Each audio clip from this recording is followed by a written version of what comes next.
Hey there, we are coming on the air with some breaking news. A plane appearing to go upside down on the runway in Toronto. Now, the terrifying crash with video capturing the Delta flight literally on its own roof. The early reports are that everyone right now is unaccounted for, but the big question is how this happened. Of course, we're going to break all of it down. We're also live in Kentucky with deadly flooding killing nearly dozens of people. You see it here. Video of cars swept away in that torrential rain. What survivors are telling our team on the ground. Then we are live at the White House because as this new storm makes travel a mess for thousands, new cuts are coming to the FAA, part of the president's plan to downsize the federal government. Plus, we're getting new details on a study showing the potential dangers of legalized sports gambling with an explosion of online searches from bettors asking, "Am I an addict?" Good day, I'm Gotti Schwartz in for Hallie, and we are coming on the air tonight with breaking news out of Toronto, where a Delta plane went belly up as it crashed while landing. Now, this is a live look at the Toronto Pearson Airport. You see it there, where crews are on the scene right now, and there's new footage coming into us tonight from someone who is apparently on that plane. Take a look. In Toronto, we just landed. Our plane crashed. It's upside down.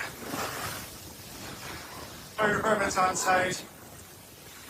Every traveler's worst nightmare. You see the plane upside down on top of what looks like snow, the tarmac there. The area had just gotten hit with back-to-back snowstorms, including this weekend, and that dumped several inches of snow. We know 15 people have been hurt, including 2 who are listed in critical condition. Here's what we know tonight. The plane had flown out of Minneapolis St. Paul International Airport to Toronto Pearson.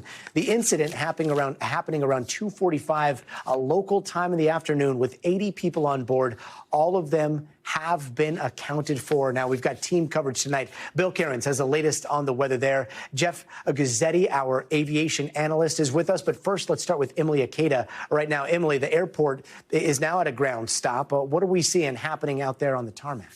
Well, Gotti, just a few hours since the incident, you could see in those pictures the emergency vehicles still on the scene, tending to that plane crash. Earlier in the day, we saw them hosing down the smoke that had been sent, smoke billowing into the sky after the plane crash happening around 2:45 p.m. We know the Delta regional jet had come from Minneapolis and it had crashed, according to officials, upon landing in Toronto. You see the snowy landscape, the snowy runway that it had happened on. On board the plane in this single plane crash was 80 people, including 76 passengers, according to Delta, and 4 crew members. We know also happening right now, the Canada Transportation Safety Board investigators, they are heading to the scene to continue or to really get underway, the investigation to get underway. It's all hands on deck. Delta also saying that they are looking into this and will release information as they learn it. And the FAA, we are just learning from the Transportation Secretary, they are also sending investigators to the scene. They released a statement a short time ago saying in part that Delta Airlines Flight 4819, operated by Endeavour Air, crashed while landing at Toronto Pearson International Airport in Canada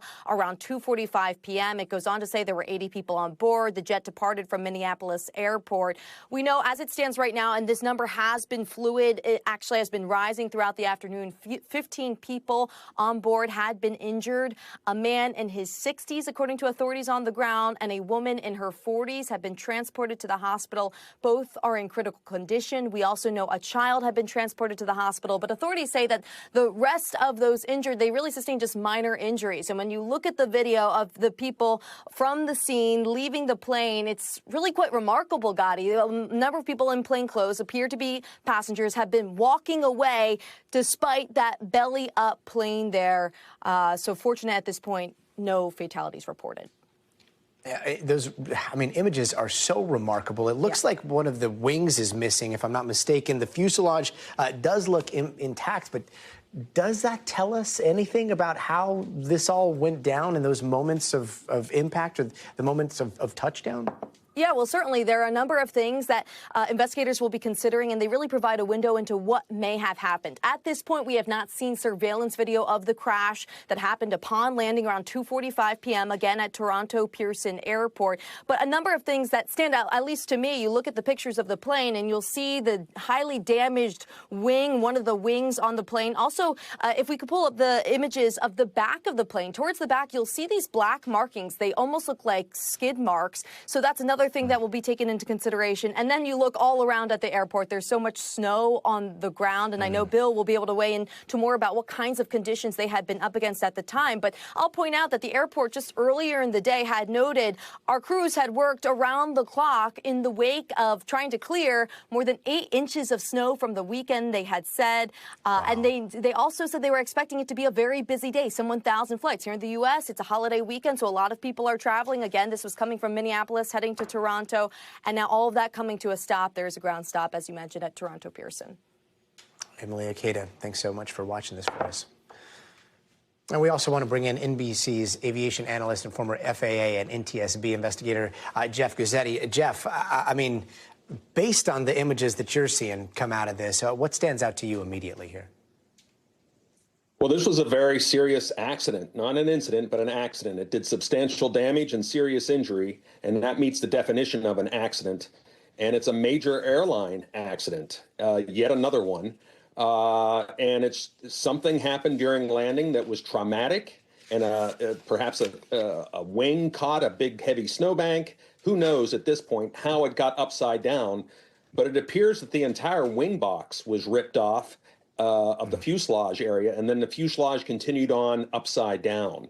It's a miraculous that no one died here, but you can be sure that with the flight data recorders and with investigative methodologies and with surveillance video, I think we're going to know in short order what could have happened here during the landing sequence.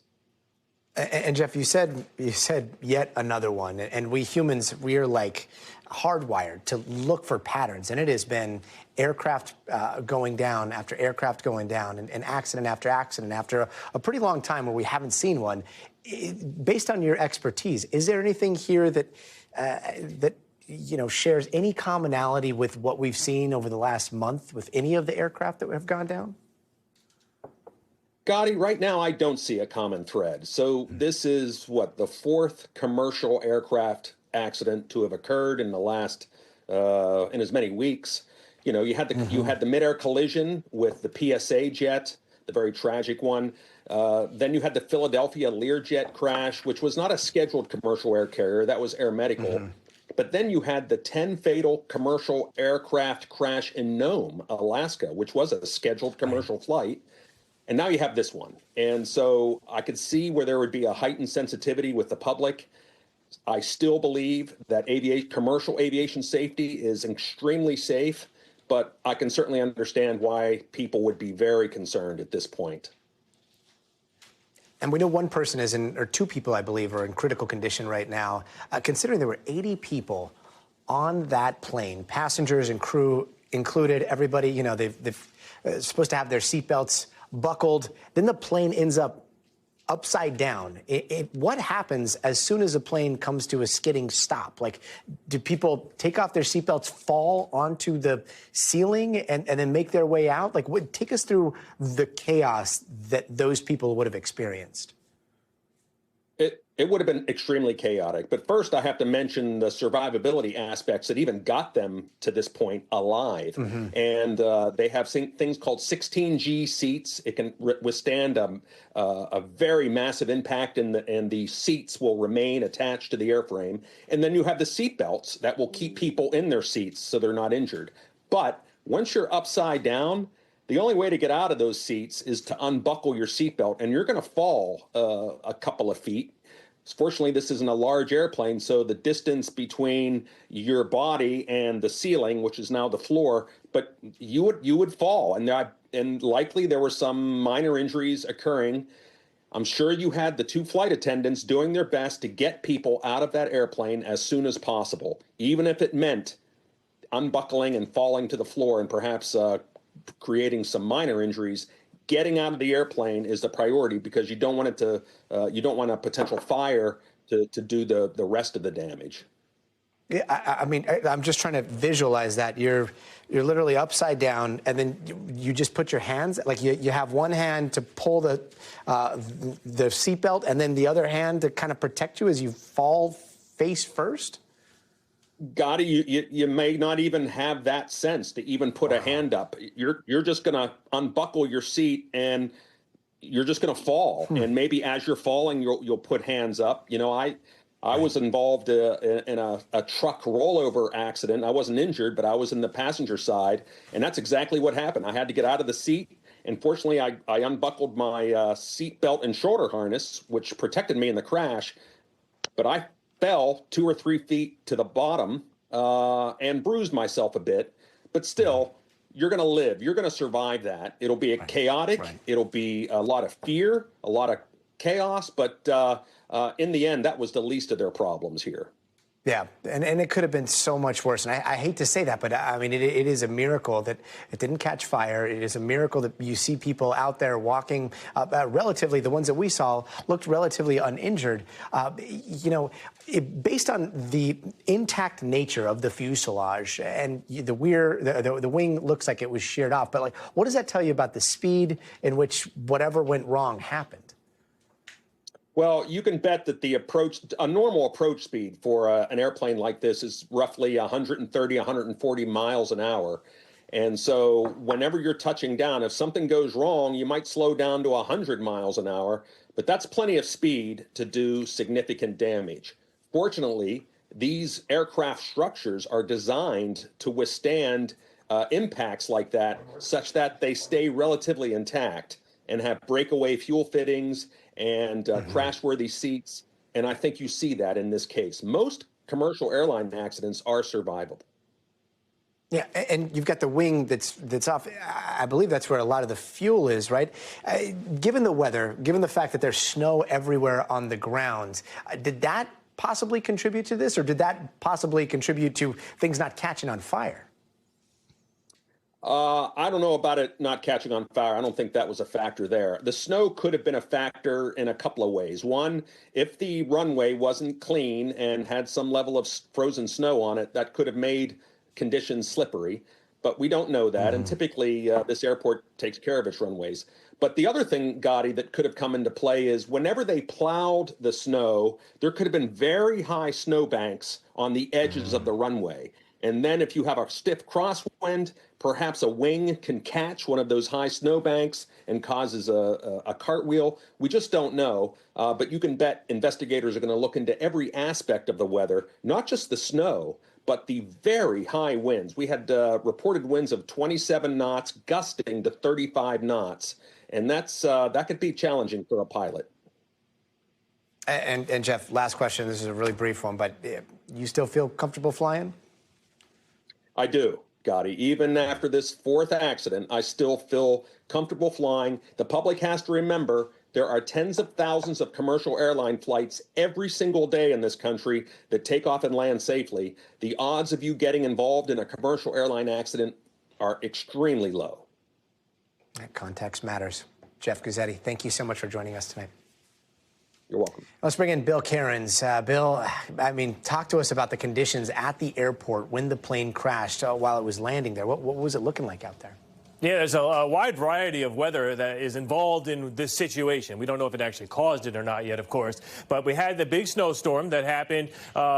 This was the same storm that did the flooding in Kentucky, the severe weather in the south. That storm brought snow primarily to the Toronto area. And we heard Emily earlier say about 8 inches or so. So that had caused a lot of cancellations and delays over the weekend. Now that the storm had moved on, they're opening back up. They're clearing the runways. They're getting the flights back going.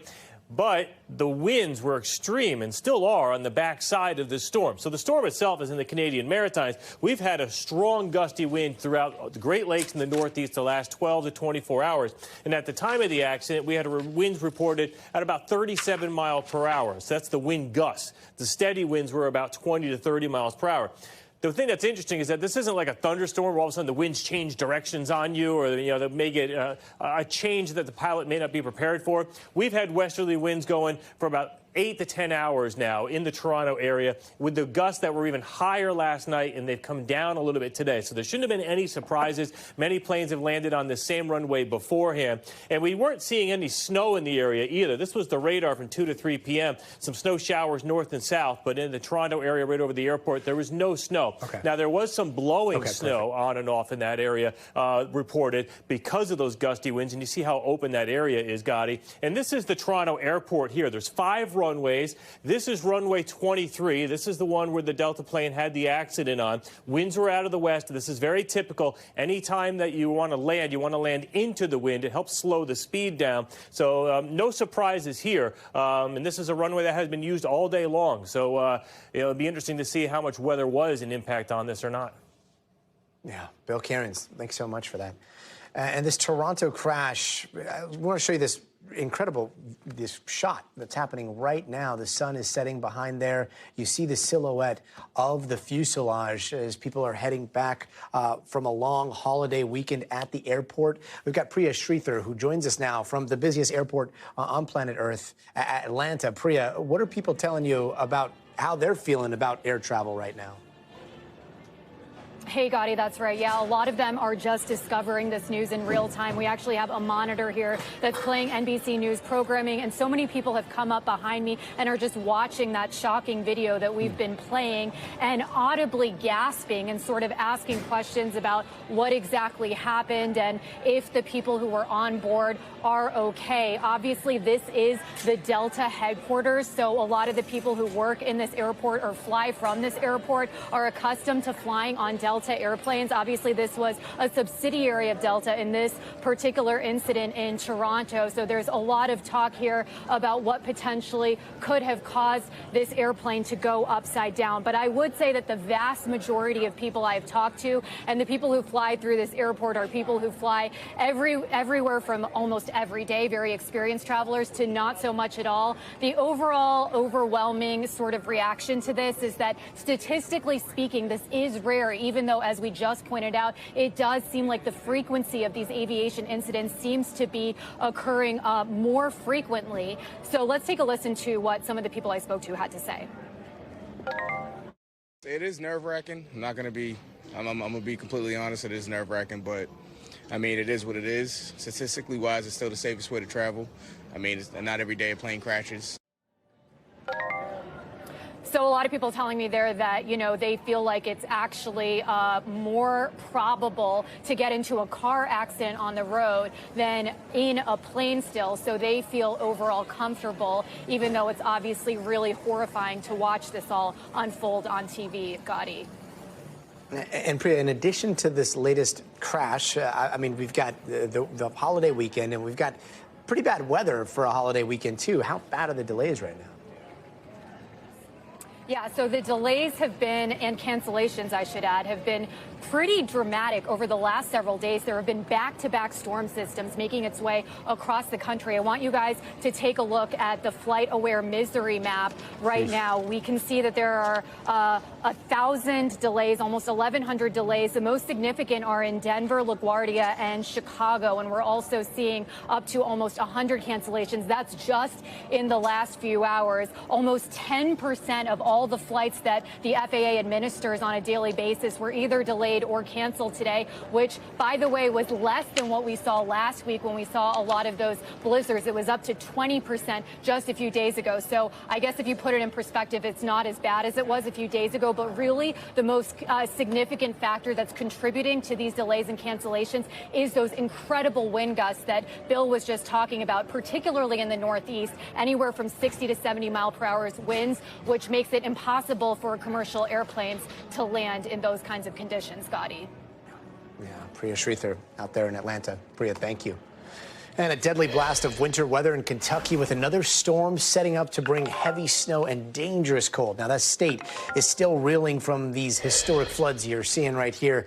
This is some video overlooking a college football stadium in southern Kentucky. The water level going all the way to the door handles of some homes. 11 people are dead across the state because of those floods, according to the governor. And inside, buildings like this one washed out by the water. One local helping out with the cleanup effort, showing our Kathy Park what the situation was like some local businesses. So the water line was right here. You can kind of see where it settled eventually. So about 5 feet. It was crazy. He had security cameras, and he could see his furniture floating on the security cameras. So he pretty much knew that it was going to be a total loss. Could you imagine Kentucky under a state of emergency with the governor emphasizing just how bad the situation is in the last couple of hours? Take a quick listen. We just got hit by one of the most significant natural disasters we've seen in our lifetime, and that's after seeing a lot of significant disasters. Now, that same storm that brought all this flooding to parts of the South also brought heavy snow in parts of the Great Lakes in the Northeast. Take a look at this pileup in upstate New York involving at least a dozen cars this morning. Powerful winds causing damage, trees uprooted, power lines down in the DMV area, and the harsh conditions are not letting up just yet, with tens of millions under winter alerts from the Central Plains out to West Virginia. Shaquille Brewster is in Fleming Neon, Kentucky. Shaq, Pike County, where you are, I believe, was one of the hardest hit areas. Have people there seen anything like this before? You know, Gotti, I'll get right to Pike County because we just left there. We moved over about 45 minutes away to Letcher County, and I just want you to see what we're seeing over here, and that's because this is the back of a home, and this is a side road. It sounds like I'm near a river, but you actually see rushing water from a landslide that happened on the other side. You might see that construction vehicle that's moving out, trying to help clear this area here. Now, this is not even where the governor said was the worst impact of this storm. That is Pike County, what we were just talking about before. And in that area, the problem was the swollen rivers. Rivers going through, knocking down fences where water went above my head. I want you to listen to a conversation I had with the homeowner who said the water came in so quickly that she had to bust through the wall of her house to get to the side of the house where the attic was accessible. Listen to what she told me. What were you thinking? What was going through your head as water was rushing in? Well, I was pretty terrified. We ended up making a hole in the drywall to get to the other side of the house. You were stuck where you were? Yeah. She told me as she was trapped, she watched one of her horses get taken away in the water. She was completely heartbroken by that. Oh, my gosh. I couldn't imagine. Is the worst of it over? Well, I talked to a county official today who told me the worst of it he hopes is over, but it depends on where you are, and there are plenty of threats still remaining. One big threat is the fact that you have snow coming, another storm system hitting Kentucky. You have the governor essentially saying that they're trying to rush this cleanup that you're seeing take place right now because they don't want to have boats dealing with situations where you're going to have a snowfall and snow removal. So that is picking up the pace there, and that's creating some of the urgency that you're hearing about. But he also told me that there are still people who are trapped across the state of Kentucky, people who are not accessible or blocked off because of the more than 300 roads that are still covered with water. There are still about 10,000 people without water or without electricity, Gotti, and more than 14,000 people without safe drinking water. The other problem that you're having is tonight into tomorrow, those temperatures are going to dip severely. You're talking about truly frigid temperatures. Combine that with the fact that people don't have heat. You could see the emergency in the situation that Kentucky is dealing with. That's why many shelters are open, and that's why you have officials saying, don't let your guard down just yet. This is still a very serious situation, Gotti. Yeah, and that water behind you coming from a mudslide, not the flooding. It was Shaquille, incredible reporting. Thank you so much, Shaq. Now, Back to all the travel woes we've been talking about. Even though we've been seeing problems, it looks like the FAA still won't be immune from President Trump's mass layoff plan, because despite those 3 deadly crashes in the United States over the last month in Virginia, Alaska, and Philadelphia, the FAA is losing nearly 300 workers, according to its union. A lot of them mechanics or safety specialists, and that's not all. We're also learning about big cuts to the transportation department. And at the CDC, with these so-called disease detector teams, you're going to see protests here, the nation's capital today, where, remember, real people are caught up in this. Our friends at CNBC report that nearly 4,000 workers have filed for unemployment insurance in the district since the president took office, 4 times more than the same period last year. Yamiche Alcindor is outside of the White House. Yamiche, let's start with those FAA firings, especially today, coming at a very sensitive time for Americans who might be, I don't know, a little sketched out about flying, given all the disasters that we've seen. What are we hearing from the union and from the Department of Transportation? Certainly, Gotti, comes at a very sensitive time. The FAA union is saying 300 of its members have been terminated recently. They include maintenance mechanics as well as safety assistants. They said aviation safety assistants. The union also says these are not nameless, faceless bureaucrats. They are our family, friends, and neighbors. They contribute to our communities. Many military veterans are among them. It is shameful to toss aside dedicated public servants who have chosen to work on behalf of their fellow Americans. Now, there is, of course, a lot of worry with the FAA making these cuts, and the Department of Transportation just put out a statement just a few moments ago that says the FAA continues to hire and onboard air traffic controllers and safety professionals. They also are saying that they're retaining employees that perform safety critical functions. So it really is the Department of Transportation trying to reassure Americans who are watching a number of these incidents, these crashes we've seen in the last few months here, last few weeks here. But that being said, the Trump administration is still really full steam ahead with making cuts to a number of different agencies, Gotti. So they're saying that some of those critical jobs are going to be retained, and they're still hiring for them, but also laying off other people at the FAA. Is that right? That's right. They're making cuts, but they're also hiring people. But we should just reiterate that the union is saying that they're very concerned about the way that these cuts are not just impacting the workers, but also safety in some ways, underscoring the fact that some of these people, again, are aviation safety assistants as well as maintenance mechanics. You would imagine that those are people whose jobs definitely go into sort of keeping us all safe as we fly, Gotti.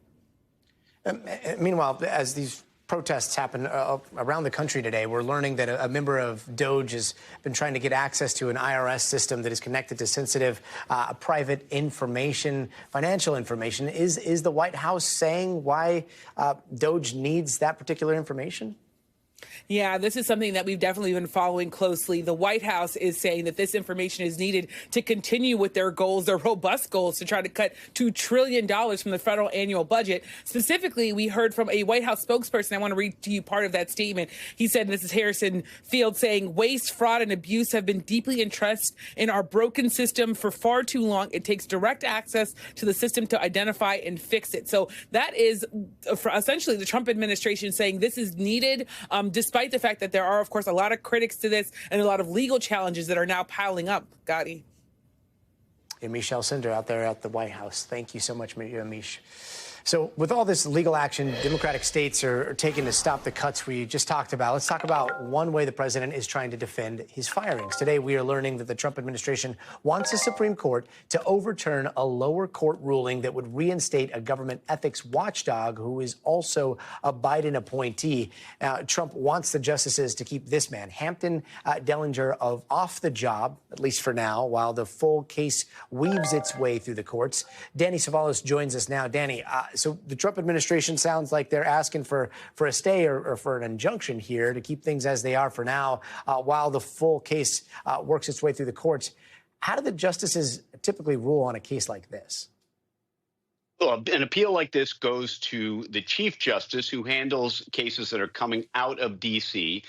So he can either decide it himself or refer it to the full court. He's likely, I guess, statistically, to refer it to the full court. But look, taking a step back, the Trump administration is not playing around. And here's what I mean. When you consider that all this fighting all the way up to the Supreme Court is about 14 days. In other words, Trump wants to terminate the head of the Office of Special Counsel. And the court below really just said, let's put an administrative pause on this. for 2 weeks. And the Trump administration's like, we don't even want to wait that long because we think we're able to terminate him right now, today. So this is fascinating, and it's a real sign of how much the Trump administration plans to fight at every turn, because this entire battle is about 2 weeks. Yeah, fight at every turn. Is it another example of the president trying to, I don't know, at least very clearly understand or possibly bend the line when it comes to separating the executive branches and the court? There's a federal statute that says that this office of special counsel, the head of this agency, is appointed for a statutory 5 years. So the argument on his side is pretty straightforward. Hey, you terminated me before my 5 years are up. Therefore, you violated the statute. But Trump is appealing to a higher power, in a sense, the Constitution, saying that the position of the executive branch is that this statute is unconstitutional because any statute that requires me, the president, to keep someone on as an agency head violates separation of powers. It infringes on the power of the executive branch. And they cite court cases that say, look, the president can hire and fire agency heads when you have a single agency head, that he can do that at will. And they cite some authority for that. So this is a case that probably should go to the Supreme Court, so the court can decide whether the federal statute granting that 5-year tenure is constitutional. And if it is, then the agency head presumably can stay on the job. Yeah, all this is happening so quickly. Do you think that we'll have a quick answer? Oh, yeah, this is always the second or third question. What's the timeline? Well, when it's the president and the Supreme Court, we know the Supreme Court can move very quickly when it wants to. So I assume this might be one of those cases, if they take it up, where they will move quickly. Danny Savalos, thank you. And a little later in this show, major health concerns for the Pope tonight, why the Vatican is calling it a complex clinical picture. And some of New York City mayor's top deputies are resigning. Why they are stepping down now.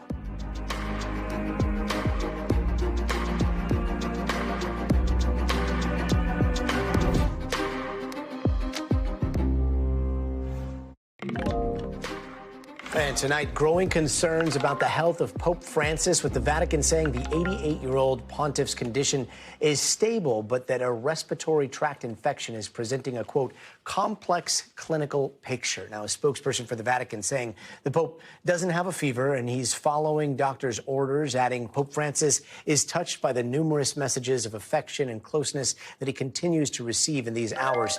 Ann Thompson is joining us now. Ann, this is now Pope Francis's 4th day in the hospital. What's the latest that we know about this infection?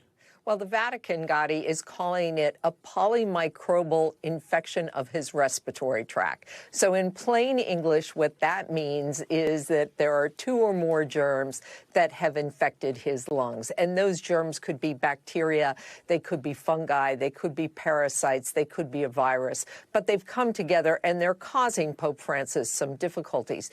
He's 88 years old, so he's got some issues to begin with. And then on top of it, when he was 21, he had the upper lobe of his right lung removed because he had an illness. There were 3 cysts that were found on that lung. So he's working with basically 1.5 lungs. But we are told that he is in good spirits. As you said, there is no sign of fever, and that is good. He has been eating. So all those are positives. On the negative side, we don't know when he will come out of the hospital. We do know that he has canceled his general audience, which happens on Wednesday. That will not happen this week. He had already canceled his Angelus prayer. That happens on Sunday. He usually reads it from the balcony over St. Peter's. That did not happen yesterday. So going forward, the next sort of marker I would look for is, does he read the Angelus this coming Sunday? Does he go back to Casa Santa Marta in Rome, or does he do it from Gemelli Hospital where he is being treated? Gotti? And I mean, 88 years old, all those recent health concerns. At what point would the Vatican tell us if something was a little bit more serious? Yeah, they're very, very closed-minded, or closed-mouthed, if you will, about the Pope's health. They really don't like to tell you anything unless they absolutely have to. But if you take a look at his history, that'll give you an idea. He was hospitalized on Valentine's Day. Before that, he had had a hernia operation in June of 2023. He was hospitalized for bronchitis in March of 2023, right before Holy Week. He had a procedure on his knee, which has been giving him lots of trouble. And then you'll remember he had extensive colon surgery back in July of 2021. So this is a man who in recent years has been to Gemelli Hospital far more times than he would like. Gotti? Lots of prayers headed his way. Ann Thompson, thank you.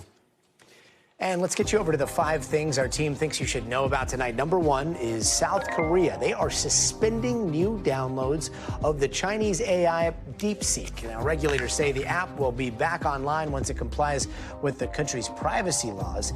DeepSeek did not immediately respond to NBC's request for comment. And number 2, some breaking news out of New York. 4 top deputies for Mayor Eric Adams are resigning after allegations he agreed to a quid pro quo to cooperate with the Trump administration on immigration in exchange for getting his federal corruption case dropped. And the deputies say they are doing it to uphold their oath to New Yorkers. The mayor says he's disappointed but remains adamant that he will not resign. Number 3, Shakira says she will be back on stage tonight just 24 hours after canceling one of her concerts in Peru.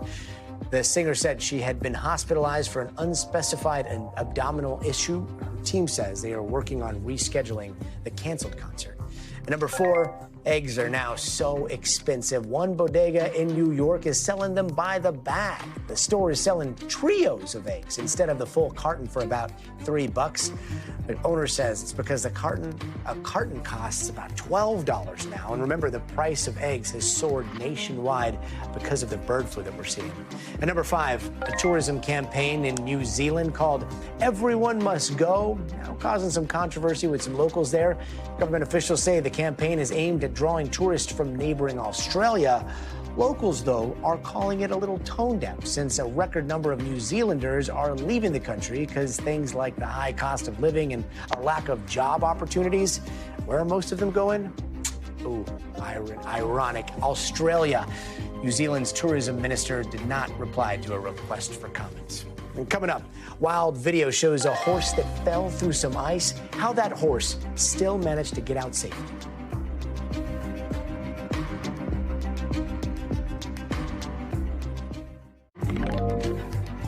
And to tonight's original now with in-depth reporting on a topic we've been watching very closely. And tonight it is the fragile Israel and Hamas ceasefire talks. 6 hostages could be released on Saturday, double what we've seen so far.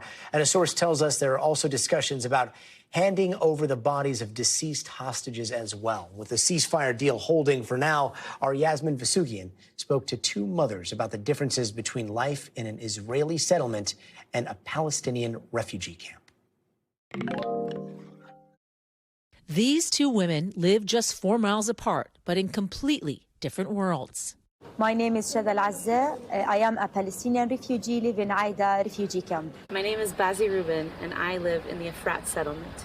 Shada and Bazi are both working mothers. Shada has 2 children, Bazi 4. Like any mom, they want the best for their children. But here, best depends on which side of the wall you live on. When I'm watching this wall, I feel that there is no justice. Shada was born and raised in a refugee camp in the West Bank. Her family has been displaced since 1948, when the state of Israel was established. Bazi was born in the U.S. She came to Israel when she was just 2 years old and moved to Efrat settlement with her husband. We are in Efrat settlement now, which is an Israeli settlement inside the West Bank. But even though Bazi's in the West Bank in the Palestinian territory, she can travel freely with roadways leading to Tel Aviv. Shada cannot because she's Palestinian. She can only travel inside the West Bank or through Jordan with Israeli checkpoints and IDF towers at every turn. I'm at a checkpoint. I'm in the West Bank in Bethlehem, separating us from Israel on the other side of this wall.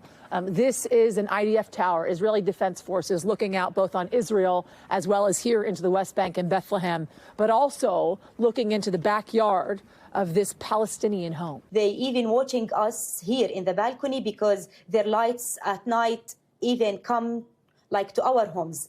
So it is really tough for us even to live. She worries her children will face her same reality, she says, imprisonment. Her young son drawing their grim future and the dreams he has to leave. He doesn't want to see any war. He's just like a dream to go outside. Is this the wall? Yes. He said that this is Palestine and he wants to go outside of Palestine. Wow. Bazi and her 4 children have chosen to live the quiet suburban life of a settlement. This was a good place to raise a family. It's close to my parents too, so it's all about family. Why did you feel as if this settlement is a good place to raise a family? The education system here is fantastic. Yeah. It's a quiet place. My kids walk to school, they walk to friends, they go everywhere on their own, which is something that most people in the city can't say. But since October 7th, Bazi's husband has been enrolled in the IDF. She worries for her safety and that of her children. This is home, and it doesn't feel scary within the settlement. It does feel scary outside of the settlement. Outside the settlement, a jigsaw of Palestinian towns, villages, and refugee camps. And mixed in are Israeli settlements, all throughout the West Bank, which is Palestinian territory according to international law. Under international law, settlements are illegal. What do you say to that, considering you live on a settlement? The international law and the Israeli law don't see eye to eye on that. And we're in all the places that we were told that we can live. Yeah. I don't think I'm doing anything illegal. And to Bazi, she's not. She lives a happy life, has everything she needs, a synagogue, playgrounds for her kids, schools, water, electricity. We've got an ice cream shop, we've got a bagel shop, we've got everything over here. We've got a dentist's office right down the way.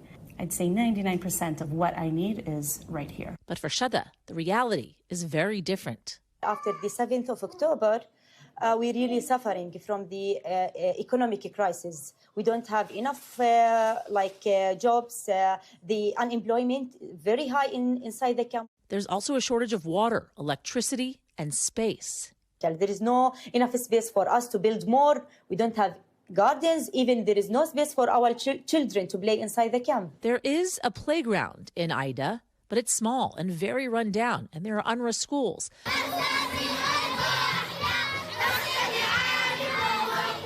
But the relief organization is now banned in Israel. Without UNRWA, 500,000 children could be without schooling. What is it like to live in this refugee camp, knowing that there are people a couple of miles away that have many more resources than you do? Actually, here in the camp, we are suffering a lot. There are people that look at these settlements and say they have all of these abundant resources that we don't have. Mm-hmm. When you hear that, how does that make you feel? It makes me sad. It makes me sad and makes me angry. The different stores and the different opportunities and resources that we have here usually employ people who are not from here and give them better opportunities. And then we get scared because something awful happens. It's an awful, awful feeling. And until that equation changes, I don't know how we can do better. So do you not seek the work anymore of Palestinians? No, I'm scared. I'm scared. And I'm sure that most of them are not trying to hurt me. But there are enough that are. That makes me fear for my life. So close, yet so far apart, with walls of fear and injustice rising high and running deep. Yasmin Vasugian, NBC News.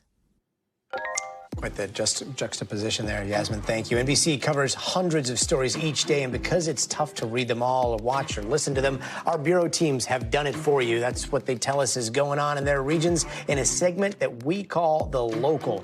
Out of our Western Bureau, Wyoming health officials say one woman is in the hospital with the state's first case of bird flu. She apparently had direct contact with infected chickens at her home. Officials say the woman had other health conditions and that the public should not have a high level of concern. concern. Also from our Western Bureau, Colorado wildfire firefighters rescuing a horse that had fallen through ice. You can see it right there. A lot of firefighters using rescue traps to pull the horse out of the frozen pond. After a few minutes, the horse could stand up and was taken to a barn to warm up. And from our Northeast Bureau, a seal was found wandering the streets of Connecticut. Cops joking in a post that the seal was the newest addition to their team. They say the seal is now with a local aquarium. And still ahead, the dark side of sports betting, why a new study says legalized gambling could be sparking an addiction crisis.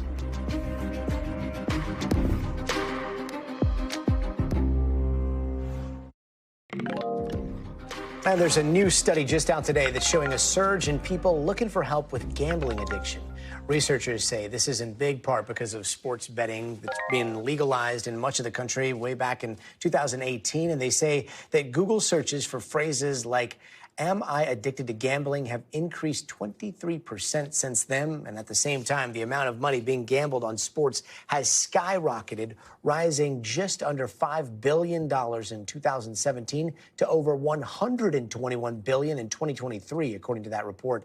I want to bring in NBC medical contributor Dr. Natalie Azar with some more. Dr. Azar, I have a feeling some people might be saying to themselves, like, I know gambling addiction is not like drugs. It's not like a chemical dependency. But what is the reality here? Well, there actually are a lot of similarities to drug or alcohol addiction, Gotti. So when you gamble, there is the same reward center in the brain that's triggered that releases dopamine, which gives you that feeling of, euphoria, happiness. So chemically, it's actually very closely related to drug or alcohol addiction. And there's a few things that are unique about gambling. One thing that is sort of termed variable reinforcement, which means that you don't win all the time. And so there's this constant, if you're not winning, you want to go back and see if you can win. That positive reinforcement, or negative reinforcement, I guess, is the right way to put it. And then there's something else called chasing losses, which means that you're trying to recoup the money that you've lost or how many times you've lost. And so those are sort of unique to gambling, but things that kind of keep you going. Now, back in the day, if all of a sudden you found yourself betting on everything from sports to like politics, that would be, hey, maybe I should probably talk to somebody about a gambling addiction. And yet today, in this day and age, betting on politics is something that people do, right? So how do people recognize warning signs when it comes to a possible addiction? So a lot of these, again, sort of drawing the parallel to other types of addiction, a lot of the symptoms are very similar, Gotti. So frequently thinking about gambling, needing increasing amounts of money to sort of get the same pleasure out of the behavior, being unsuccessful at stopping or controlling gambling, feeling restless or irritable if you have to stop, using gambling to escape from negative feelings, using gambling to recoup losses, of course, lying to your family, and continuing to gamble even after it's had negative effects on your life, your work life, your personal life, and continuing to do the behavior. Again, a lot of parallels to drug and alcohol addiction here. Are you concerned over how easy it's gotten to gamble on your phone? 100%. I have a teenage son who was just mentioning that one of his close friends seems to be doing it a lot. And they have such easy access. And so it's something that I think we all need to be thinking about, especially because that sort of young middle age, especially male, that's kind of the demographic where we're seeing this a lot. And so I want everyone who has anyone in that age group around them to be aware of these things. Risks are just a click away. Dr. Azar, thanks so much for joining us tonight. And if you or anyone you know out there is showing signs of a gambling addiction, you can always get help by calling the National Problem Gambling Hotline, 1-800-522-4700, or by visiting the website on your screen.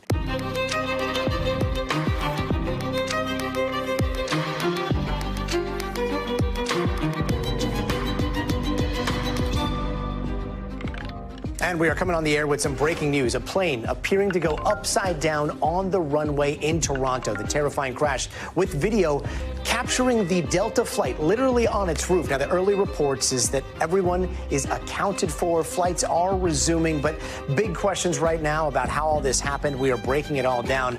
We're on the ground in Kentucky as well, with deadly flooding sweeping away cars and destroying homes. What survivors are telling our team. Then we are at the White House because as this new storm makes travel a mess for thousands, there are new cuts coming to the FAA, part of the president's plan to downsize the federal government. Plus, the president's foreign policy team is in Saudi Arabia to talk with Russian officials about ending its war in Ukraine. So why wasn't Ukraine there? Why aren't they involved? And we are getting new details on a study showing the potential dangers of legalized sports gambling, with an explosion of online searches from bettors asking, am I an addict? That's coming up a little later in the show. Good day, I'm Gotti Schwartz in for Hallie, and tonight, departures and arrivals at Toronto's airport are back up and running after a Delta plane went belly up as it crashed while landing. These are the dramatic pictures. Here's a look at Toronto Pearson Airport, where crews are on the scene now as new footage has come into us from someone who was apparently on that plane. Toronto, we just landed. Our plane crashed. It's upside down. Fire department's on site. What a surreal scene. You can see the plane upside down on top of that snow, maybe on the tarmac there. The area had just gotten hit with back-to-back snowstorms, including one this weekend that dumped several inches of snow. We know multiple people have been hurt, including two that are in critical condition right now. And here's what else we know. The plane had flown out of Minneapolis-St. Paul International Airport to Toronto Pearson. The incident happening around 2:45 local time in the afternoon with about 80 people on board. All of them have been accounted for, thankfully. We've got team coverage on this tonight. Bill Cairns has the latest weather, but let's start with Tom Costello. Tom, what other information have we been able to gather about how this went down?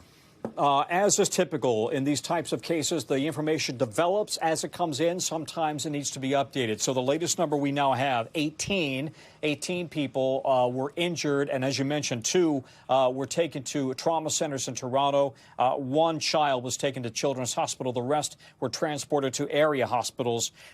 And the bottom line here is that for whatever reason, this plane, as it was coming in to land, apparently somehow managed to flip over. And there's a lot of thinking about how this happened. The right wing was ripped off.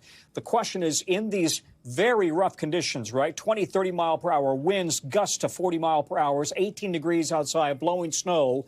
Did the right wing hit the runway or hit a snowbank as it came in, causing the plane then to completely do a flip? The right wing, as I mentioned, ripped off. When that was ripped off, then the fuel poured out of the wing because the fuel is in the wing, causing, you saw that black smoke coming from some of the cell phone video, if you will, from the area. And firefighters were very quickly dousing the plane, dousing the scene in foam. The good news is, at this hour, we have no reports of fatalities.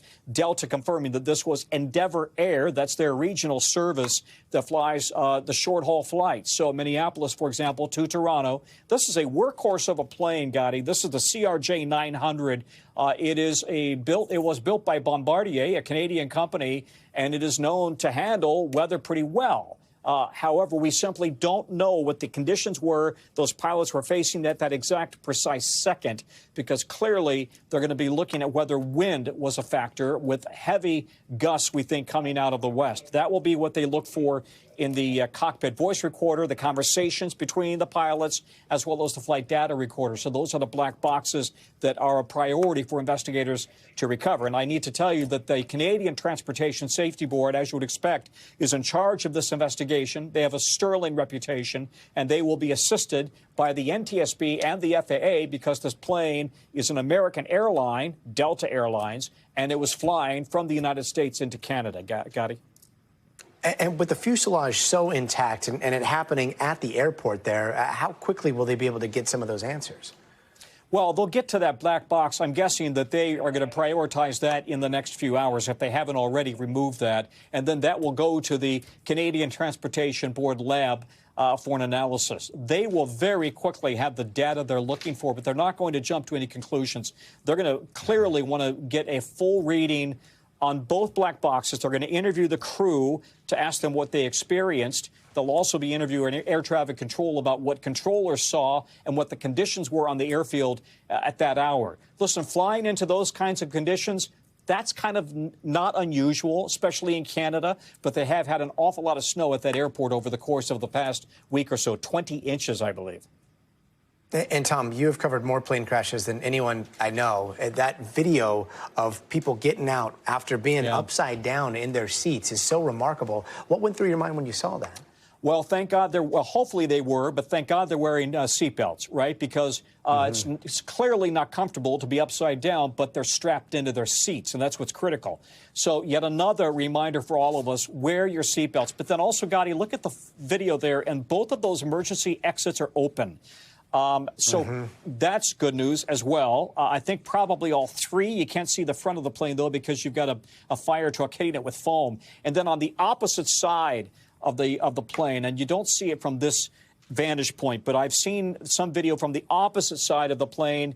Again, another fire engine hitting that, hitting the fire with foam, and you see somebody jumping out of a window or one of those escape emergency exits. So clearly everything went right in a terrible situation, and we are all very hopeful for those who are injured and hoping, praying that there are no fatalities. Tom Costello, appreciate your expertise. Thank you so much for joining us. We also want to bring in NBC News aviation analyst, Captain John Cox. Captain, thank you for being with us. Can you explain how a plane could end up upside down like this in the snow? It's very rare. I can think of only a couple of other cases where we've seen airliners that ended up inverted or upside down. One thing, the left wing is apparently missing, and it appears that it's deflected upwards. So the investigators are certainly going to look at that. If the wing came off early, then that would explain how the airplane rolled so quickly to end up being inverted. So the investigators are going to look at that wing and what forces were on it, and hopefully there will be some answers there in addition to the two recorders. And Tom said something that was really interesting, the look at possible snowbanks. And again, it's too early to tell exactly what happened here. But is there a chance that a wing hit a snowbank? They had a lot of snow. Toronto's a very good airport as far as snow clearance goes. So I'd be surprised if they were excessively high snowbanks. But certainly the investigators will look to see if that could have occurred. And John, I know you're a captain. Can you take us inside the cockpit? What would you be thinking as you're touching down and the plane ends up getting inverted? Surprise, I think, would be probably one of the primary emotions. Is if there was any question in the pilot's mind of the safety of the landing, they're not going to land. They're going to go around. So the pilots were convinced that the landing was going to be safe. And then whatever happened caused the airplane to roll that quickly in that short a period of time, right at touchdown. They're not going to have a lot of control over that. So they're going to be very surprised. And then the next thing they realize is they've got to get the people out of the airplane, get the engine shut down, command the evacuation, and get the flight attendants started evacuating the passengers, which the evacuation went very well. Yeah, it went very well, and yet you can just imagine the chaos that was going on inside of that plane. I know that training for flight attendants and pilots is so intensive. There are water landings to simulate that, but as you were saying, this is pretty rare. So do you train for what happens when you have to take off your seatbelt upside down and you plop down on the ceiling? What does that look like? You train to know how to open the doors. You train on those doors so that you are very, very familiar with exactly how to open all of the exits in the airplane, whether the airplane's right side up, whether it's one wing down or the other, whatever the configuration is at the time, you're trained to get those doors open. And that's what they did, and they did it well. So then everybody got off, they got away. The Toronto airport fire rescue people showed up quickly. So as dramatic as this is, the emergency response was very good. Yeah, thank goodness. We've been seeing a lot of terrifying aviation incidents the last few weeks. We humans look for patterns in things. Are you seeing any patterns other than just the fact that these are planes that have crashed that people should look into, or are these all coincidental? I don't see any linkage between any of the 4 recent events, the one in Washington, the one in Philadelphia, the one in Nome, Alaska, and this one. We've looked, and there does not appear to be any linkage between them. So I don't think that this indicates we have a systemic problem, but certainly all of these deserve a thorough investigation to understand what happened here and how we can prevent it from happening again.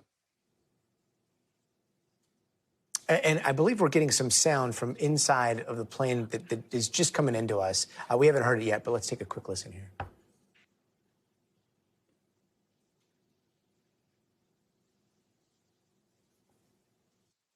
Everything, drop it. Come on. Don't take your video. Put that phone away. No.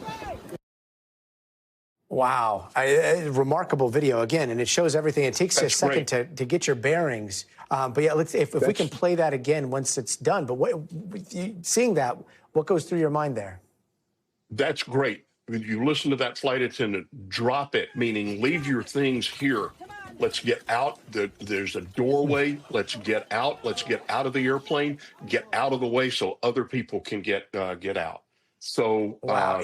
This was really nicely done. That's great training and a professional doing their job. And it takes a second to get your bearings because it doesn't look like any plane that you've been in. Everything is upside down. You think this is going to be something that is used in training going forward? Oh, I think certainly so. There'll be a lot of airlines that will take this and say, okay, this is an adverse condition, but here's how you handle it.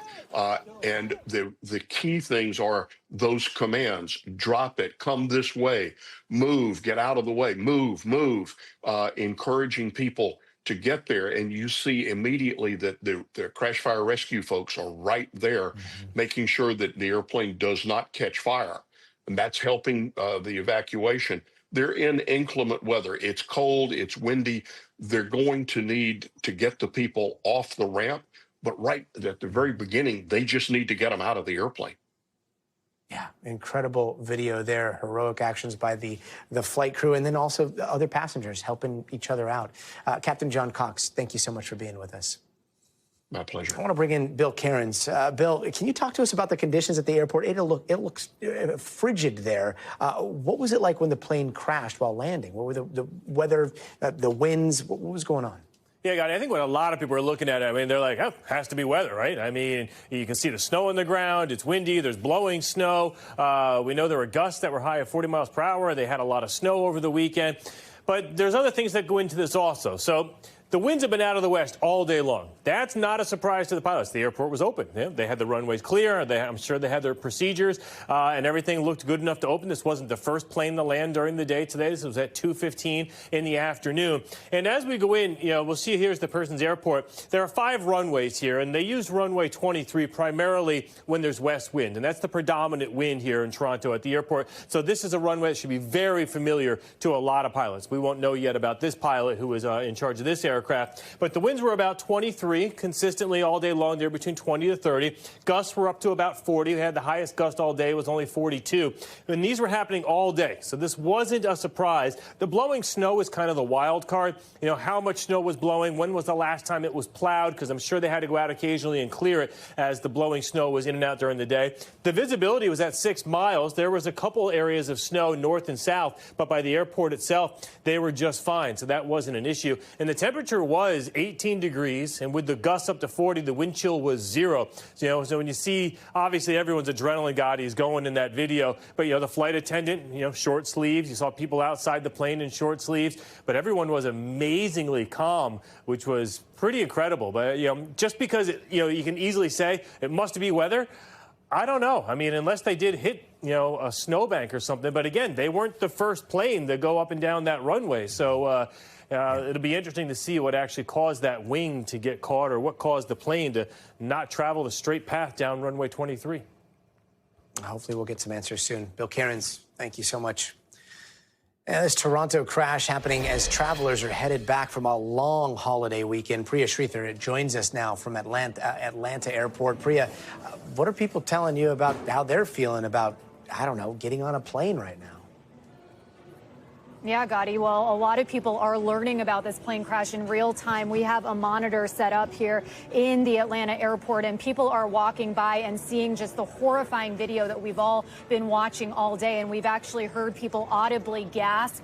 The number one question is, what happened? Is everybody okay? How did this happen? Which, of course, we don't know the answers to that just yet. But when I took a minute to sort of sit here and process it all with them, I asked them the question, are the frequency of these aviation incidents that you just talked about with both Tom and Captain Cox, is that causing alarm to the point that it's going to stop you or prevent you from traveling on airplanes? Let's take a listen to what some of the people who I spoke to had to say about that. I'm not really worried, just because I know the amount of science that goes behind designing these aircrafts and everything. I trust it personally. There's still less accident in the air on the ground. Wouldn't you agree? Just think about it. There's a car accident happening every 5-10 minutes. How often do you hear about airplane? So even though I heard so many people say, oh my goodness, I can't believe that we're seeing yet another incident like this, given the fact that we're so not that far away from the DC plane crash, and then of course what happened in Philadelphia and Alaska, most of the people I spoke to said that they feel that statistically speaking, you're more likely to get into a car accident rather than some sort of plane crash, Gotti. Yeah, those statistics are changing a little bit, but they definitely won't change enough to change that. In addition to all of this that we're seeing with the plane crash, people are dealing with some pretty bad weather across the country, right? How are the delays doing right now? Yeah, so as of right now, according to the FlightAware Misery map, there's about 1,200 delays nationwide in the past 4 hours and almost 100 cancellations. That's about 10% of the flights that operate daily. And the vast majority of those delays and cancellations are due to the fact that we're seeing such high winds in some of the major transportation hubs, especially in the Northeast, like in LaGuardia and all the New York City airports, also Boston and Washington, D.C. We saw wind speeds of 60 to 70 miles per hour, Gotti, and those are speeds that actually make it almost impossible for airplanes to land properly. So that's what's causing a lot of these delays and cancellations. Everyone is hoping to be safe on their way back home. Priya Sridhar, thank you so much. And a deadly blast of winter weather in Kentucky with another storm setting up to bring heavy snow and dangerous cold. The state still reeling from those historic floods you're seeing here. This is drone video overlooking a college football stadium in southern Kentucky. The water level going all the way up to the door handles on some homes and businesses. 11 people are dead across the state because of those floods, according to the governor. And inside, buildings like this one are washed out by the water. One local helping with the cleanup effort, showing our Kathy Park what the situation is like inside some local businesses. Take a listen. So the water line was right here. You can kind of see where it settled eventually. So about 5 feet. It was crazy. He had security cameras, and he could see his furniture floating on the security cameras. So he pretty much knew that it was going to be a total loss. Imagine that. Kentucky under a state of emergency, with the governor emphasizing just how bad the situation is in just the last couple of hours. We just got hit by one of the most significant natural disasters we've seen in our lifetime, and that's after seeing a lot of significant disasters. Now, the same storm that brought all this flooding to parts of the South also brought heavy snow in parts of the Great Lakes and Northeast. Take a look at this pileup in upstate New York involving at least a dozen cars this morning. Powerful winds causing damage, trees uprooted, power lines down in the DMV area. Shaquille Brewster is in Fleming Neon, Kentucky tonight. Shaq, Pike County, where you are, I believe, was one of the hardest hit areas. Have people there seen anything like this before? You know, Gotti, I'll get right to Pike County because we just left there. We moved over about 45 minutes away to Letcher County, and I just want you to see what we're seeing over here, and that's because this is the back of a home, and this is a side road. It sounds like I'm near a river, but you actually see rushing water from a landslide that happened on the other side. You might see that construction vehicle that's moving out, trying to help clear this area here. Now, this is not even where the governor said was the worst impact of this storm. That is Pike County, what we were just talking about before. And in that area, the problem was the swollen rivers. Rivers going through, knocking down fences where water went above my head. I want you to listen to a conversation I had with a homeowner who said the water came in so quickly that she had to bust through the wall of her house to get to the side of the house where the attic was accessible. Listen to what she told me. What were you thinking? What was going through your head as water was rushing in? Well, I was pretty terrified. We ended up making a hole in the drywall to get to the other side of the house. You were stuck where you were? Yeah. She told me as she was trapped, she watched one of her horses get taken away in the water. She was completely heartbroken by that. Oh, my gosh. I couldn't imagine. Is the worst of it over? Well, I talked to a county official today who told me the worst of it he hopes is over, but it depends on where you are, and there are plenty of threats still remaining. One big threat is the fact that you have snow coming, another storm system hitting Kentucky. You have the governor essentially saying that they're trying to rush this cleanup that you're seeing take place right now because they don't want to have boats dealing with situations where you're going to have a snowfall and snow removal. So that is picking up the pace there, and that's creating some of the urgency that you're hearing about. But he also told me that there are still people who are trapped across the state of Kentucky, people who are not accessible or blocked off because of the more than 300 roads that are still covered with water. There are still about 10,000 people without water or without electricity, Gotti, and more than 14,000 people without safe drinking water. The other problem that you're having is tonight into tomorrow, those temperatures are going to dip severely. You're talking about truly frigid temperatures. Combine that with the fact that people don't have heat. You could see the emergency in the situation that Kentucky is dealing with. That's why many shelters are open, and that's why you have officials saying, don't let your guard down just yet. This is still a very serious situation, Gotti. Yeah, and that water behind you coming from a mudslide, not the flooding. It was Shaquille. Incredible reporting. Thank you so much, Shaq. And even with all the travel woes that we've been talking about, it looks like the FAA still will not be immune from President Trump's mass layoff plan, because despite those 3 deadly crashes in the United States over the last month in Virginia, Alaska, and Philadelphia, the FAA is losing nearly 300 workers, according to its union, a lot of them mechanics or safety specialists. And that's not all. We're also learning about big cuts to the Transportation Department and at the CDC within its so-called disease detectors team. You see protests here in the nation's capital today where, remember, real people have been caught up in all of this. Our friends at CNBC report nearly 4,000 workers have filed for unemployment insurance in the district since the president took office. That's 4 times more than the same time last year. Yamiche Alcindor is at the White House right now. Yamiche, last hour we focused on the FAA cuts. This time, let's talk a little bit about the firings over at the Transportation Department. What do we know about what those workers have been told?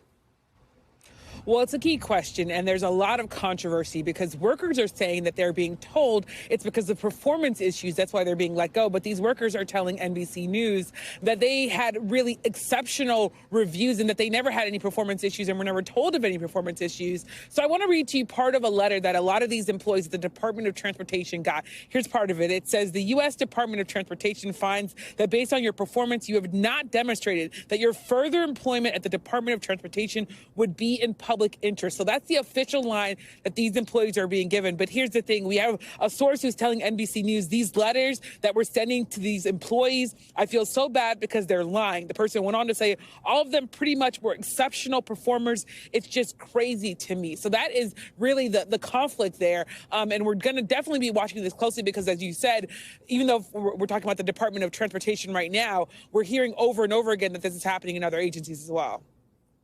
And we're also hearing a lot of pushback about a staffer trying to get access to highly sensitive information over at the IRS. That's part of the DOJ team. What are the security concerns about a staffer from DOJ getting access at the IRS?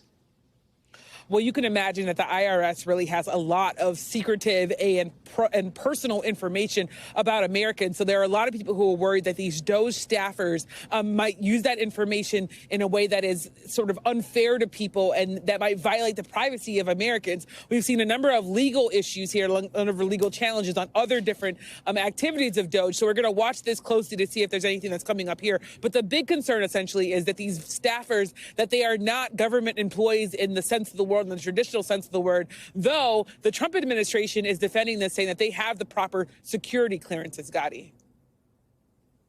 Yeah, Michelle Cinder, thank you so much.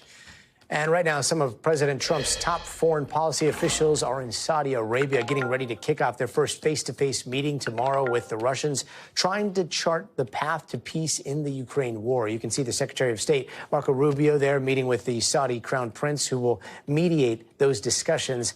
Now, not expected at the negotiating table, though, Ukraine or the Europeans, who held an emergency meeting in Paris as fears swirl that President Trump will make a deal with Russia and without them.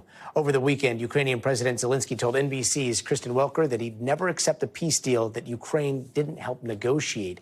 Some European leaders are signaling they are ready to fill in the gaps if the U.S. pulls back by upping financial support or even sending troops to maintain a ceasefire. The British Prime Minister saying it's not just Ukraine's security on the line here. Take a listen.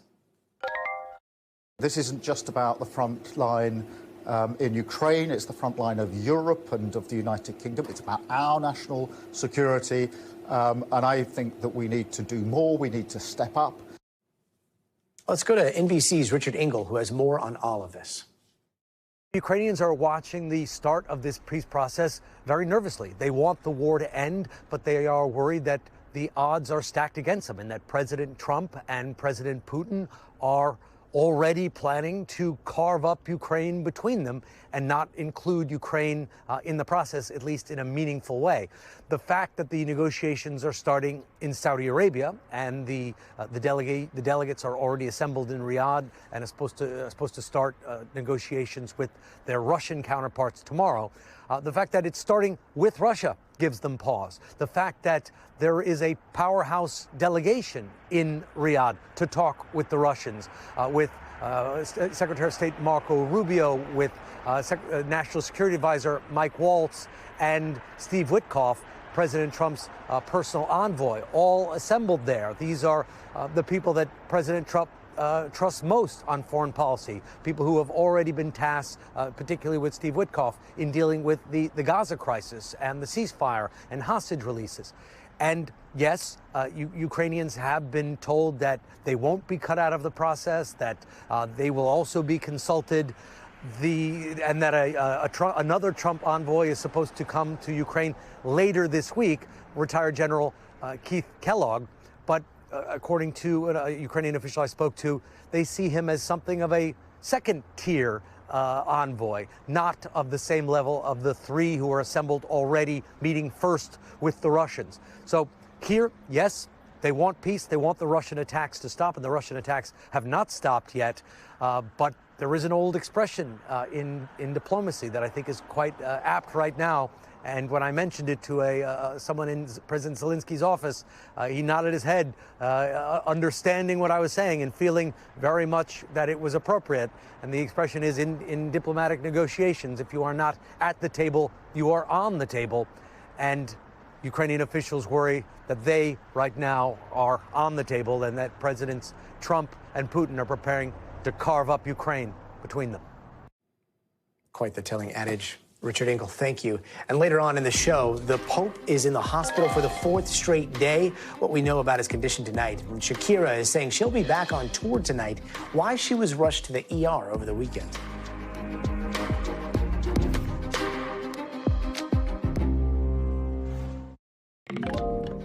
And growing concerns tonight about the health of Pope Francis, with the Vatican saying the 88-year-old pontiff's condition is stable, but a respiratory tract infection is presenting a, quote, complex clinical picture. Now, a spokesperson for the Vatican saying the Pope does not have a fever. He is following doctors' orders, adding Pope Francis has been touched by the numerous messages of affection and closeness that he continues to receive in these hours. Ann Thompson joins us now. Ann, how serious is this situation? Well, I think any time an 88-year-old person is hospitalized, it's a serious situation, Gotti. What the Pope is dealing with is what the Vatican calls a polymicrobial infection. And what that means in plain English is that he is dealing with a combination of germs, and that combination could be bacteria, viruses, fungi, parasites, and they have prolonged the pontiff's stay in Gemelli Hospital in Rome. They have changed his treatment because of this new diagnosis. You remember he went in initially for bronchitis, and he does appear to be doing better. As you said, he doesn't have a fever. We're told that he ate today. He received the Eucharist. He has been doing some work. But it doesn't look like he's going to get back to those public jobs or public acts of Pope anytime soon. He has a general weekly audience on Wednesdays, and that has been canceled. No word yet on the rest of his plans for this week. Gotti? And big picture, and I mean, he is 88 years old. He's had a long list of health issues recently. What's the level of concern at the Vatican? Oh, I think there's a lot of concern, and there is any time a pope is hospitalized. But in this case, and given that it is a respiratory infection, you'll remember that when Pope Francis was 21 and a student in Argentina, he had the upper lobe of his right lung removed because of an infection. And so he's dealing with 1.5 lungs. And then if you look at his health history, since he's become pope, it's quite extensive, including a 3-day hospitalization for bronchitis in March of 2023 and colon surgery that was quite extensive in July of 2021. He also has a bad knee and sciatica. So you put that all together, and that gives plenty of people cause for worry. Gotti? We hope he feels better soon. Ann Thompson, thank you so much.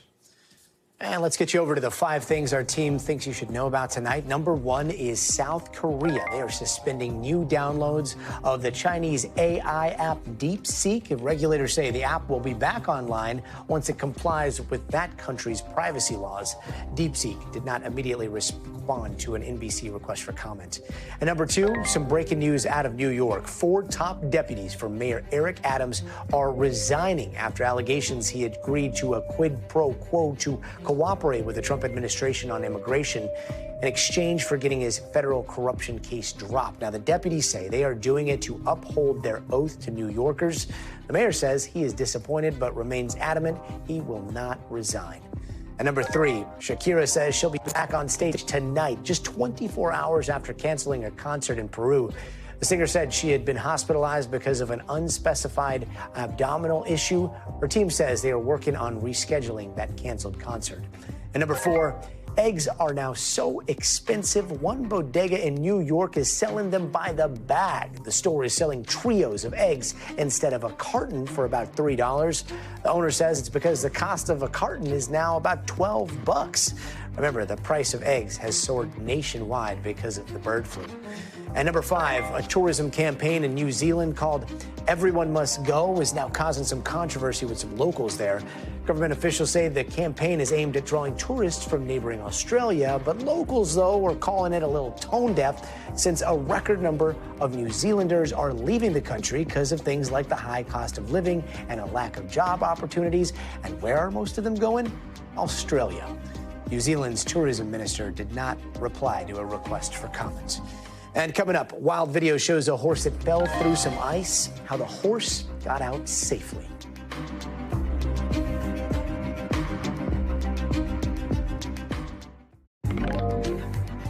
And to tonight's original now with in-depth reporting on a topic we've been watching very closely. And tonight it is the fragile Israel and Hamas ceasefire talks. 6 hostages could be released on Saturday, double what we've seen so far. And a source tells us there are also discussions about handing over the bodies of deceased hostages as well. With the ceasefire deal holding for now, our Yasmin Vasugian spoke to 2 mothers about the differences between life in an Israeli settlement and a Palestinian refugee camp. These 2 women live just 4 miles apart, but in completely different worlds. My name is Shada Al-Azza. I am a Palestinian refugee living in Aida refugee camp. My name is Bazi Rubin, and I live in the Efrat settlement. Shada and Bazi are both working mothers. Shada has 2 children, Bazi 4. Like any mom, they want the best for their children. But here, best depends on which side of the wall you live on. When I'm watching this wall, I feel that there is no justice. Shada was born and raised in a refugee camp in the West Bank. Her family has been displaced since 1948, when the state of Israel was established.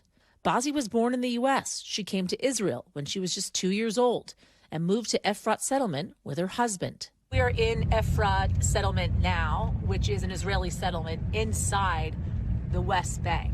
But even though Bazi's in the West Bank in the Palestinian territory, she can travel freely with roadways leading to Tel Aviv. Shada cannot because she's Palestinian. She can only travel inside the West Bank or through Jordan with Israeli checkpoints and IDF towers at every turn. I'm at a checkpoint. I'm in the West Bank in Bethlehem, separating us from Israel on the other side of this wall. This is an IDF tower, Israeli Defense Forces, looking out both on Israel as well as here into the West Bank in Bethlehem, but also looking into the backyard of this Palestinian home. They even watching us here in the balcony because their lights at night even come like to our homes. So it is really tough for us even to live. She worries her children will face her same reality, she says, imprisonment. Her young son drawing their grim future and the dreams he has to leave. He doesn't want to see any war. He's just like a dream to go outside. Is this the wall? Yes. He said that this is Palestine and he wants to go outside of Palestine. Bazi and her 4 children have chosen to live the quiet suburban life of a settlement. This was a good place to raise a family. It's close to my parents too, so it's all about family. Why did you feel as if this settlement is a good place to raise a family? The education system here is fantastic. Yeah. It's a quiet place. My kids walk to school, they walk to friends, they go everywhere on their own, which is something that most people in the city can't say. But since October 7th, Bazi's husband has been enrolled in the IDF.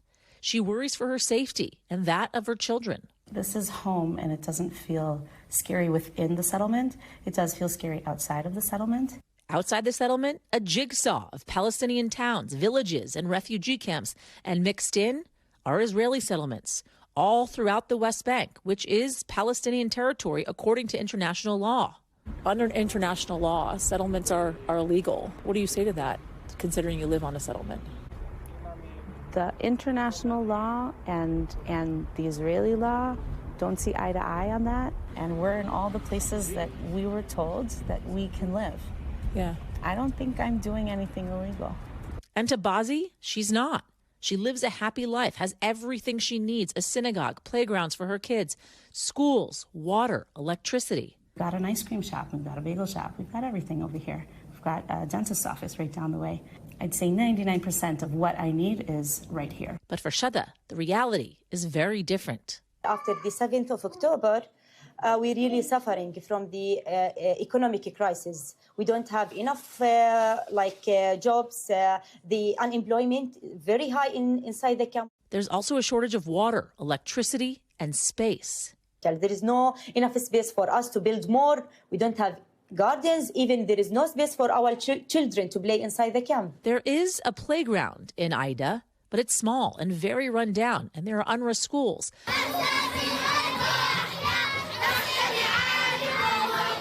But the relief organization is now banned in Israel. Without UNRWA, 500,000 children could be without schooling. What is it like to live in this refugee camp, knowing that there are people a couple of miles away that have many more resources than you do? Actually, here in the camp, we are suffering a lot. There are people that look at these settlements and say they have all of these abundant resources that we don't have. Mm-hmm. When you hear that, how does that make you feel? It makes me sad. It makes me sad and makes me angry. The different stores and the different opportunities and resources that we have here usually employ people who are not from here and give them better opportunities.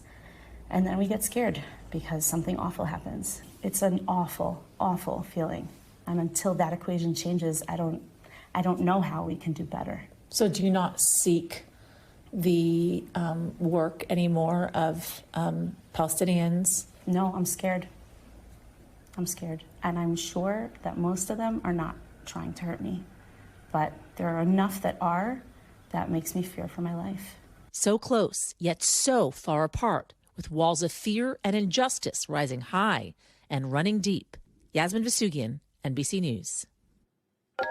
Quite the juxtaposition there, Yasmin. Thank you. NBC covers hundreds of stories each day, and because it's tough to read them all or watch or listen to them, our bureau teams have done it for you. That's what they tell us is going on in their regions in a segment that we call The Local. Out of our Western Bureau, Wyoming health officials say one woman is in the hospital with the state's first case of bird flu. She apparently had direct contact with infected chickens at her home. Officials say the woman had other health conditions and that the public should not have a high level of concern. Also from our Western Bureau, Colorado wildfire firefighters rescuing a horse that had fallen through ice. You can see it right there. A lot of firefighters using rescue traps to pull the horse out of the frozen pond. After a few minutes, the horse could stand up and was taken to a barn to warm up. And from our Northeast Bureau, a seal was found wandering the streets of Connecticut. Cops joking in a post that the seal was the newest addition to their team. They say the seal is now with a local aquarium. And still ahead, the dark side of sports betting, why a new study says legalized gambling could be sparking an addiction crisis.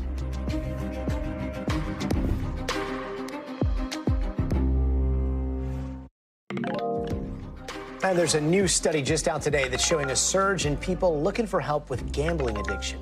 Researchers say this is in big part because of sports betting that's been legalized in much of the country way back in 2018. And they say that Google searches for phrases like, "Am I addicted to gambling?" have increased 23% since then. And at the same time, the amount of money being gambled on sports has skyrocketed, rising just under $5 billion in 2017 to over $121 billion in 2023, according to that report. I want to bring in NBC medical contributor Dr. Natalie Azar with some more. Dr. Azar, I have a feeling some people might be saying to themselves, like, I know gambling addiction is not like drugs. It's not like a chemical dependency. But what is the reality here? Well, there actually are a lot of similarities to drug or alcohol addiction, Gotti. So when you gamble, there is the same reward center in the brain that's triggered that releases dopamine, which gives you that feeling of, euphoria, happiness. So chemically, it's actually very closely related to drug or alcohol addiction. And there's a few things that are unique about gambling. One thing that is sort of termed variable reinforcement, which means that you don't win all the time. And so there's this constant, if you're not winning, you want to go back and see if you can win. That positive reinforcement or negative reinforcement, I guess, is the right way to put it. And then there's something else called chasing losses, which means that you're trying to recoup the money that you've lost or how many times you've lost. And so those are sort of unique to gambling, but things that kind of keep you going.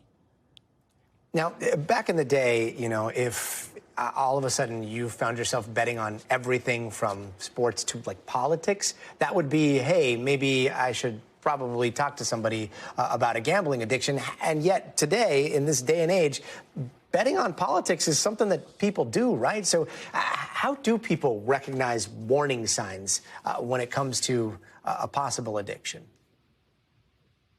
So a lot of these, again, sort of drawing the parallel to other types of addiction, a lot of the symptoms are very similar, Gotti. So frequently thinking about gambling, needing increasing amounts of money to sort of get the same pleasure out of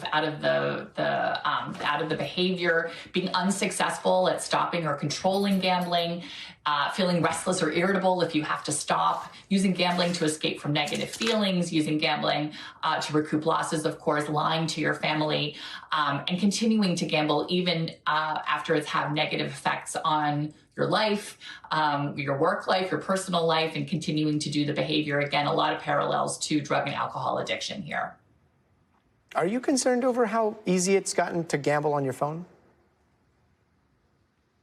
100%. I have a teenage son who was just mentioning that one of his close friends seems to be doing it a lot, and they have such easy access. And so it's something that I think we all need to be thinking about, especially because that sort of young middle age, especially male, that's kind of the demographic where we're seeing this a lot. And so I want everyone who has anyone in that age group around them to be aware of these things. Risks are just a click away. Dr. Azar, thanks so much for joining us tonight. And if you or anyone you know out there is showing signs of a gambling addiction, you can always get help by calling the National Problem Gambling Hotline, 1-800-522-4700, or by visiting the website on your screen. Thank you. And that's going to wrap us up this hour. Coverage picks up right now. Thanks for watching. Stay updated about breaking news and top stories on the NBC News app or follow us on social media.